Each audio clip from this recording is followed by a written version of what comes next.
বাংলার সমৃদ্ধ ইতিহাসের কেন্দ্রস্থলে রয়েছে ঈশা খানের কাহিনী, একজন কিংবদন্তি ব্যক্তিত্ব যার উত্তরাধিকার যুগে যুগে প্রতিধ্বনিত হয়। আসুন পরিচিত করে নেই ঈশা খানকে, এমন একজন ব্যক্তি যার জীবন একটি অঞ্চলের ভাগ্যের সাথে জড়িত ছিল।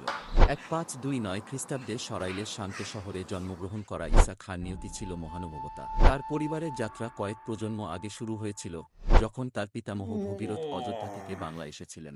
ভগীরথের সেবা তাকে সম্মান করেছিল, যার ফলে তার পুত্র কালিদাস তার পদের উত্তরাধিকারী হন।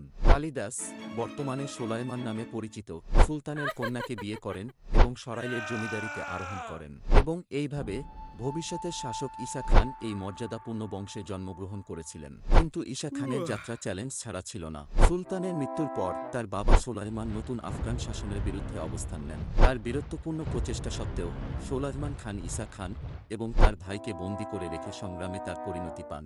সৌভাগ্যবশত ঈশা খানের চাচা হস্তক্ষেপ করেন, বন্দিদশা থেকে তাদের মুক্তি নিশ্চিত করেন। তার চাচার সমর্থনে ঈশা খান তার জন্মগত অধিকার পুনরুদ্ধার করেন এবং সরাইলের শাসক হন।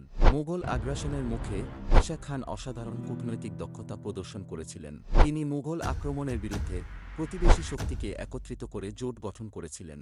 নৌযুদ্ধে তার দক্ষতা তার প্রতিরক্ষাকে শক্তিশালী করেছিল, তার রাজ্যের নিরাপত্তা নিশ্চিত করেছিল। ঈশা খান যুদ্ধক্ষেত্রে বারবার তার স্থিতিস্থাপকতা প্রমাণ করে মুঘল অগ্রযাত্রাকে ব্যর্থ করে দেন। প্রতিটি বিজয়ের সাথে ঈশা খান তার শাসনকে সুদৃঢ় করেন, দক্ষিণ ভূমি জুড়ে তার প্রভাব বিস্তার করেন। তার শেষ যুদ্ধে ঈশা খান রাজা মানসিংহের সেনাবাহিনীর শক্তির মুখোমুখি হন। যদিও তিনি 1599 সালে মারা যান, ঈশা খানের উত্তরাধিকার টিকে আছে, যা তার অদম্য চেতনা এবং অটল সংকল্পের প্রমাণ।